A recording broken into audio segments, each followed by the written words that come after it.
तो एपिसोड की स्टार्टिंग में हमें दिखाया जाता है कि जो चूफेंग होता है वो असुरा गोस्ट टावर के लेवल 3 पर पहुंच चुका होता है और जैसे ही वहां की शील्ड को चूफेंग टच करता है अचानक से वह शील्ड खुल जाती है।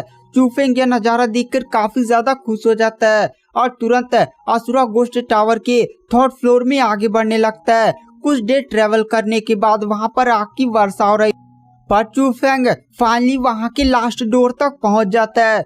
चूफेंग देखता है कि आगे कोई रास्ता ही नहीं है बल्कि वहां पर एक बहुत ही अजीब सा पहाड़ था, चारों तरफ लावा लावा ही भरा हुआ था।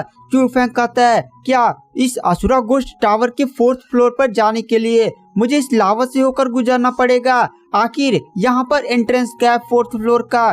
चूफेंग ये सब सोच ही रहा था तभी उसकी नजर वहां पर गी बाओ पर पड़ती है। गी बाओ को एक बंदा काफी बुरी तरह से मार रहा था और वो और कोई नहीं बल्कि बू फान था। बू फान जो था वो गी बाओ के कॉम्पिटिटिव गिल्ड का मेंबर था और वह गी बाओ को इसलिए मारना चाहता था क्योंकि गी बाओ रेगनाक गिल्ड का मेंबर था और रेगनाक गिल्ड में गी बाओ सबसे ज्यादा बेस्ट था। अगर वह गी बाओ को मार देता तो रेगनाक गिल्ड को काफी ज्यादा नुकसान होगा। वहाँ पर गी बाओ कहता है तुम ये सब क्यों कर रहे हो? वहाँ पर बुफान करता है ये सब तुम्हारे लिए, मैं तुम्हें आज छोड़ूंगा नहीं। उसके बाद वो तुरंत गी बाओ को मारने ही जाता है पर अचानक से एक अटैक उस पर आता है जिससे वहाँ पर बुफान पीछे चला जाता है। यह अटैक और किसी ने नहीं बल्कि चूफेंग ने किया था। वहाँ पर चूफेंग आकर कहता है मुझे विश्वास नहीं हो रहा था कि तुम गी बाओ को ऐसे धोखा दोगे। वहाँ पर जो बुफान होता है वह कहता है तू छोटे चूहे, आज मैं तुझे भी मारूंगा और इस गी बाओ को भी मारूंगा, यह मेरे क्लैन की फ्यूचर की बात है। वहाँ पर चूफेंग कहता है चलो देख लिया जाए कौन किसको मारता है। वहाँ पर चूफेंग तुरंत व्हाइट टाइगर के स्पिरिट को समन कर लेता है। व्हाइट टाइगर की स्पिरिट तुरंत बुफान पर अटैक कर देती है। बुफान अपनी स्वॉर्ड से उसके व्हाइट टाइगर को रोकने की कोशिश करता है लेकिन वो व्हाइट टाइगर बुफान के स्वॉर्ड को एक झटके में तोड़ देता है। बुफान शॉक में कहता है ये क्या है? चूफेंग कहता है ये तुम्हारे मरने का हथियार और तुरंत व्हाइट टाइगर से चूफेंग बुफान पर अटैक करवा देता है। तभी वहां पर गी बाओ चूफेंग को रोक लेता है। चूफेंग एकदम राइट टाइम पर गी बाओ की बात सुन जाता है और कहता है गी बाओ तुमने ये क्यों किया? मुझे इसे मारने से क्यों रोका? वहां पर जो गी बाओ होता है वह कहता है अगर तुम बुफान को मार दोगे तो बुफान क्लैन के लोग तुम्हारे पूरे परिवार को ही खत्म कर डालेंगे। ये लोग काफी ज्यादा पावरफुल हैं, अगर तुम ऐसा करते हो तो तुम परिणाम जानते हो। वहाँ पर चूफेंग इन सारी बातों को सोचता और कहता है ठीक है मैं बुफान को मार नहीं सकता तो क्या?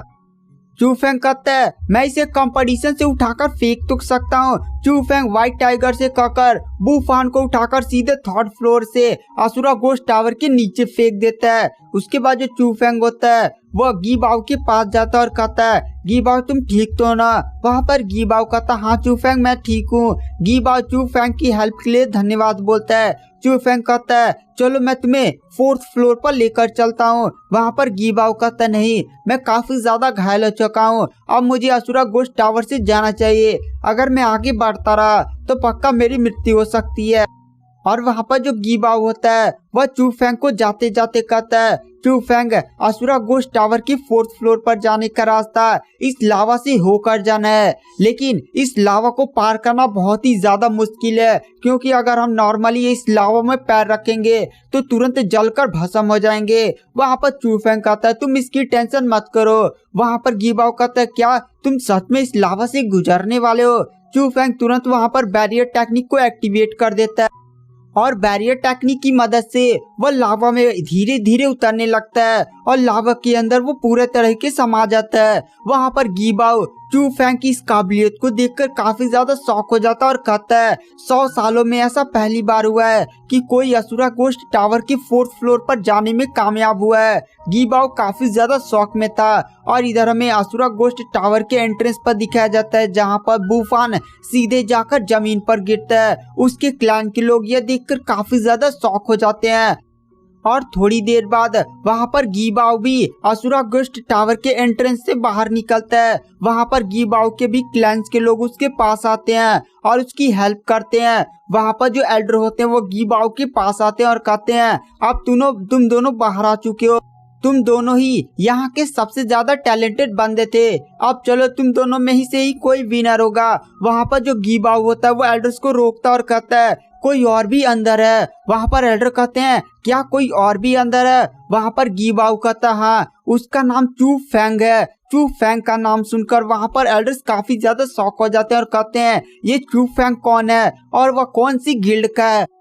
गीबाऊ बोलता है वो एक आउटसाइडर है। उसके बाद हमें सीन शिफ्ट किया जाता है असुरा गोस्ट टावर की फोर्थ फ्लोर पर एक बहुत ही अजीब सा फल चमक रहा था, जिसे देखकर वहां पर चू फेंग काफी ज्यादा खुश हो जाता है, क्योंकि अब वह उस फल को जैसे ही खाएगा वो बहुत ही आसानी से क्वीन को फिर से उसके डीप स्लीप से बाहर ला सकता है। चू फेंग उस फ्रूट को लेने के लिए आगे बढ़ता है, लेकिन वहां पर पूरी तरह से आंधी आने लगती है। चू फेंग की बॉडी से एक लाइट निकलती है, जो से चू फेंग थोड़ी देर बाद स्टेबल होता है और तुरंत वह उस फ्रूट ऑफ वर्ल्ड की तरफ बढ़ने लगता है। चू फेंग काफी ज्यादा ट्राई करने लगता है और थोड़ी देर में वह उस फ्रूट ऑफ वर्ल्ड को पाने में कामयाब हो जाता है। और इधर हमें सीन शिफ्ट किया जाता है एल्डर लिंगयुआन की तरफ, जहाँ पर उनके पीछे के कुछ बंदे बात कर रहे होते हैं। अरे तुमने सुना इस बार के 2 पावरफुल क्लैंस के भी बंदे केवल लेवल 3 तक ही असुरा गोस्ट टावर के जा पाए, लेकिन एक आउटसाइडर लेवल 4 में प्रवेश कर चुका है। ये बातें सुनकर वहाँ पर एल्डर लिंगयुआन कहते हैं कहीं वो चू फेंग तो नहीं है, पर वो अपने विचारों को यहीं पर रोक देते हैं और कहते हैं चलो देखा जाए कि आखिर वह कौन है। सारे लोग कह रहे थे कि वो बहुत ही अजीब सा आउटसाइडर है। और इधर हमें दिखाया जाता है जो चू फेंग होता है वो फ्रूट ऑफ वर्ल्ड को पाने में कामयाब हो जाता है। चू फेंग तुरंत फ्रूट ऑफ वर्ल्ड के ऊपर के लेयर को तोड़ देता है और जैसे ही ऊपर की फ्रूट की लेयर टूटती है वहाँ पर जितनी भी आंधी आ रही थी वह शांत हो जाती है। चू फेंग को वहाँ पर एक अजीब से अंडे का आकार का फ्रूट ऑफ वर्ल्ड मिलता है। चू फेंग उसे खाने में थोड़ा सा हिचकिचा रहा था, लेकिन उसे क्वीन को जिंदा करना था, इसीलिए वह तुरंत फ्रूट ऑफ वर्ल्ड को खा लेता है। चू फेंग जैसे फ्रूट ऑफ वर्ल्ड को खाता है उसकी बॉडी से लाइट चमकने लगती है और अचानक से वहाँ पर एक डीमन मंकी किंग आ जाता है। चू फेंग उस मंकी किंग को देखता है। वो मंकी किंग बहुत ही ज्यादा अजीब था। उसने एक अजीब सा कपड़ा पहना हुआ था। तभी चू फेंग को याद आता है कि गीबाओ उसे जब रास्ते में मिला था तो उसने बताया था कि ऐसा कहानियों में लिखा गया है कि 4th फ्लोर पर एक मंकी है जिसकी 3 आंखें और वो काफी ज्यादा पावरफुल है। वहाँ पर चू फेंग को वो मंकी एकदम साफ वैसा ही दिख रहा था।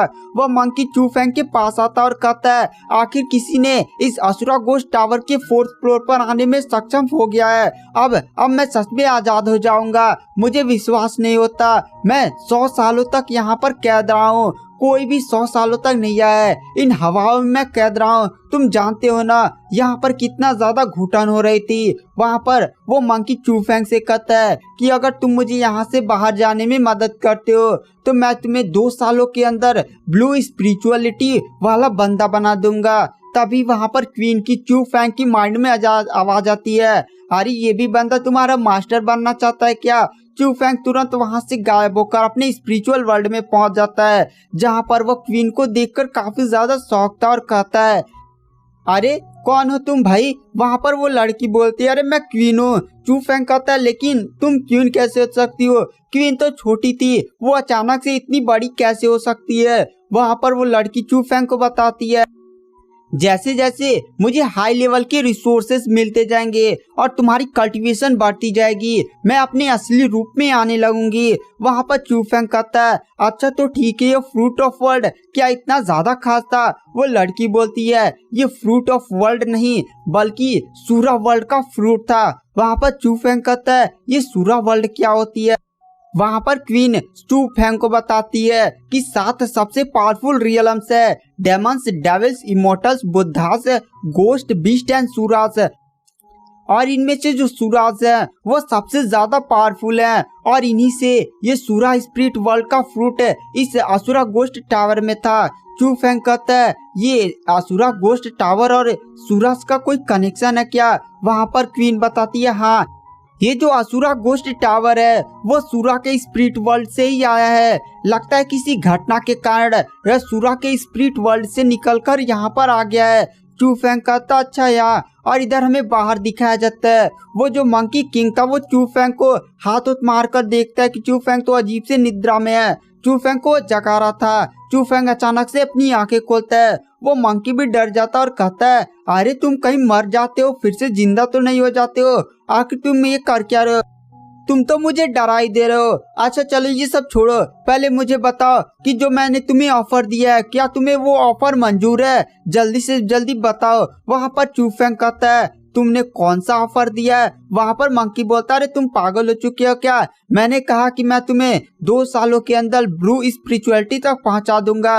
वहाँ पर चूफेंग ये सारी बातें सुन रहा था और क्वीन भी उसके माइंड के अंदर सुन रही थी। क्वीन कहती है, ये जो मंकी किंग है वो काफी ज्यादा पावरफुल है, ये पर्पल रिंग मास्टर है, ये तुम्हें बेवकूफ बनाने की कोशिश कर रहा है चूफेंग।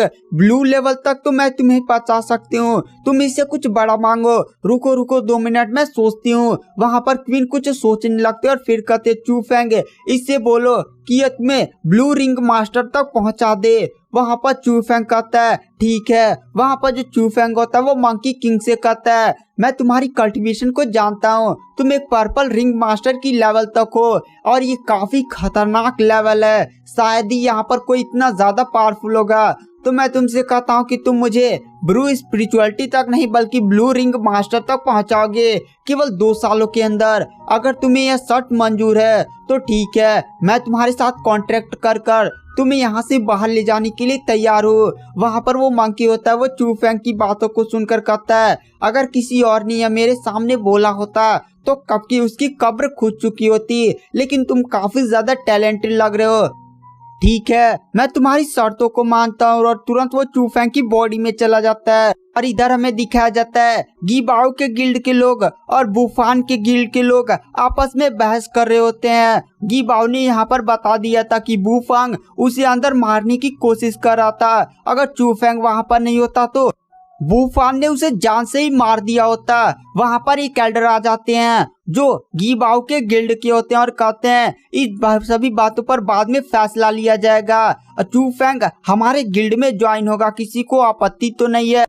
उसके बाद हमें सीन शिफ्ट किया जाता है चूफेंग की तरफ, जो असुरा गोस्ट टावर के एंट्रेंस से बाहर निकल रहा होता है। वह मंकी किंग के बारे में ही सोच रहा होता है। तभी वहाँ पर गीबाओ अपने गिल्ड के मेंबर्स के साथ आ जाता है। गीबाओ चूफेंग को देखकर कहता है, चूफेंग भाई अपना वादा भूलना मत, तुमसे जो मैंने पहले कहा था कि तुम मेरे ही गिल्ड में ज्वाइन होगे। वहाँ पर जो रेगनाक गिल्ड यानी गीबाओ के गिल्ड के एल्डर होते हैं वो चूफेंग से कहते हैं, चूफेंग तुम काफी ज्यादा टैलेंटेड हो।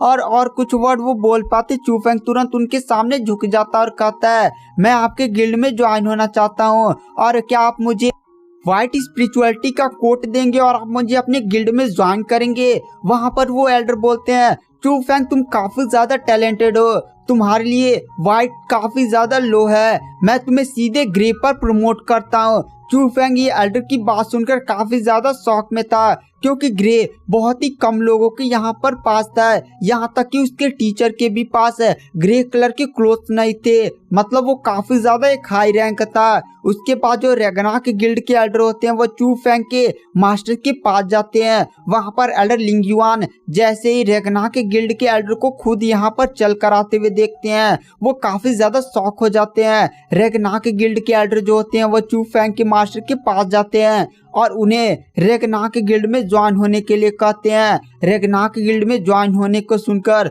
चूफेंग के मास्टर काफी ज्यादा शौक में हो जाते हैं और वह तुरंत हाँ बोल देते हैं, क्योंकि रेगना के गिल्ड में ज्वाइन होने का मतलब था कि रेगना के गिल्ड का सपोर्ट है। रेगना के गिल्ड काफी ज्यादा पावरफुल गिल्ड था, शायद ही ग्रीन ड्रैगन सेक्ट और जियाओ सिटी में ऐसा कोई बंदा था जो रेगना के गिल्ड के सामने टिक सकता था। वहाँ पर जो चूफेंग होता है वो तुरंत अपने मास्टर के सामने झुक जाता है। वहाँ पर लिंगयुआन तुरंत चूफेंग के पास जाते हैं। वहाँ पर चूफेंग एल्डर लिंगयुआन को बताता है कि उसे ग्रे कलर के क्लॉथ्स वाले रैंक तक प्रमोट कर दिया गया है। ये बातें सुनकर वहां पर तुरंत एल्डर लिंगयुआन के चेहरे पर एक बहुत ही बड़ी मुस्कान आ जाती है। और गाइस आज की वीडियो की एक्सप्लेनेशन को यहीं पर एंड कर देते हैं। Thank you.